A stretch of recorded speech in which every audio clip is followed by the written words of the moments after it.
It's Friday night, and you know what that means. We're live, pal. Just 48 hours to go until Double or Nothing. Let's get to it. I'm John Renton with my review of AEW Rampage in the Michelob Ultra Arena in Las Vegas, Nevada.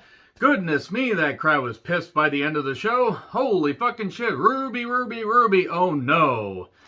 But anyway, let me know your thoughts on this show in the comments, please. The AEW Double or Nothing predictions will come up, well, sometime after this review goes up. That's kind of how these things work. You have to do them sequentially, if that's a goddamn word, or otherwise everything's all out of whack and the space-time continuum explodes. And then the Big Bang Theory, no, not the fucking bullshit comedy show, happens, and then we just all cease to fucking exist. But then again, if we cease to exist, it won't be like the movie Interstellar. We will actually matter, because the movie Interstellar was fucking dog shit. What is this intro? I don't know. So, Excalibur, Taz, Ricky Starks, we're on commentary. Regal joins for the first match. It's Bryan Danielson, really trying hard to not say Daniel Bryan, and I know he's been in AEW for about 8 months and counting. Still difficult. When you hear somebody's name in a certain way for so goddamn long, it's kind of hard to habit to break. Taking on Matt Sydal. Hey, wrestling started the show, and it was really good. Sydal got to fly a little bit later. Danielson's having a goddamn blast. That great counter into the single leg crab. Sydal gained to the ropes. This is a great way to open up the show. And by the way, since it was a live crowd, that really fucking helped. Also means that AEW Dark is going to have quite an atmosphere, because instead of taping it in Universal Studios, they're going to tape it in front of a live crowd like this, or a live bigger crowd like this. So, Sunset Flip Bomb off the top for 2, and then we got some good strikes, and it looked like Sydal might possibly pull it. No, Sydal had no chance of pulling this up, but nevertheless had a good showing, and then Bryan Danielson said, I'm just going to elbow you repeatedly, and I'm going to choke you out, I'm going to beat you. Ow. And Regal said, thank you very much, ladies and gentlemen. We get a video package on Hook and Danhausen. Yay.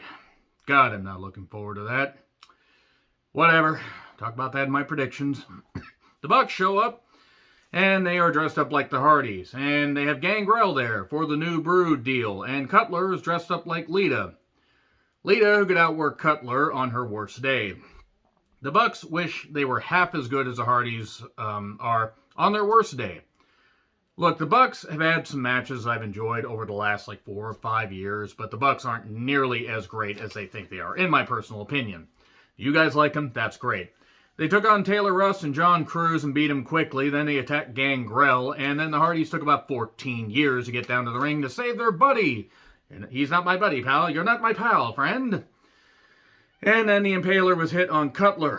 God, I actually wish.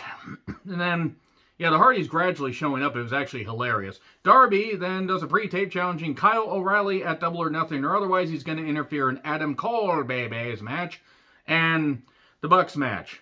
And Sting is not medically cleared, so we don't get Sting and Darby against Red Rim Dragon, though we are probably going to get a Sting run-in because it's going to be Sting!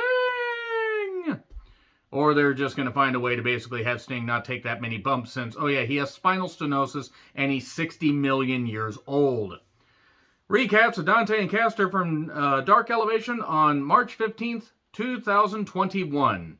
That seems like forever ago.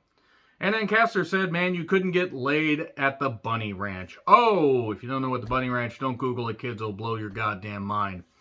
So instead of saying Las Vegas, the Gun Boys say Los Angeles.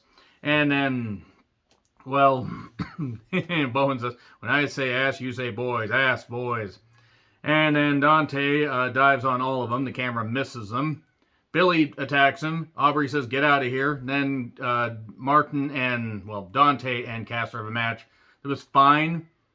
It was fine. He hits a nosedive eventually. 1, 2, 3. Caster can work. Dante was going to win this, and he did. Then Lambert's in the ring, knocks the fans, and says, hey, Scorpio, after all that bullshit, I'm going to give you a new TNT championship. Okay. Ethan pulls it off, and ooh, it's Laker colors. It's all pretty. Makes sense because of the, California connection, which sounds like a tag team that, they would have done in the LA territory right when it was about to go away. But nevertheless, they cut to Kazarian, Sammy Guevara, and Ty Conte, 2 of the 3 that I can't fucking... I love Kazarian.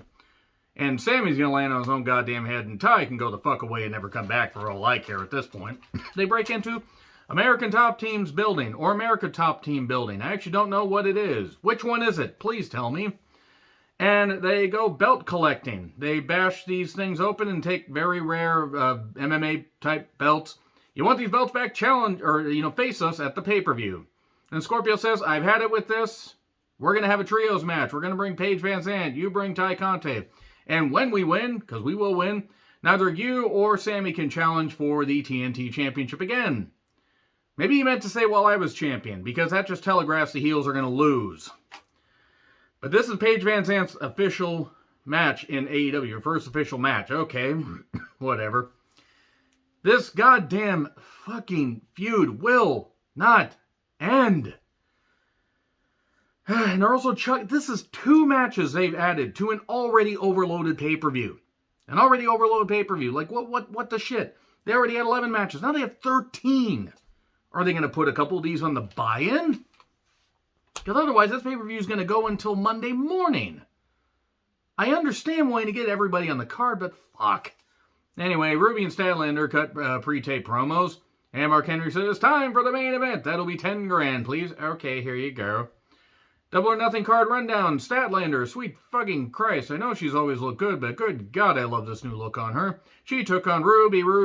Oh no, Ruby got a lot of boos. A lot of boos during this. Which is a shame because Ruby's very likable.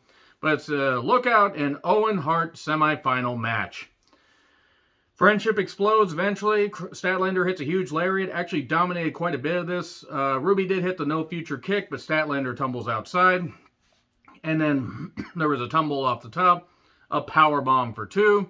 Oh my God! Suddenly we're gonna have Statlander win. No, she gets locked into Kimura, so she's favoring her shoulder. Can hit the Big Bang Theory, or whatever the hell they're calling that finisher now. She's no longer from the Andromeda Galaxy. I think that's how that saying goes.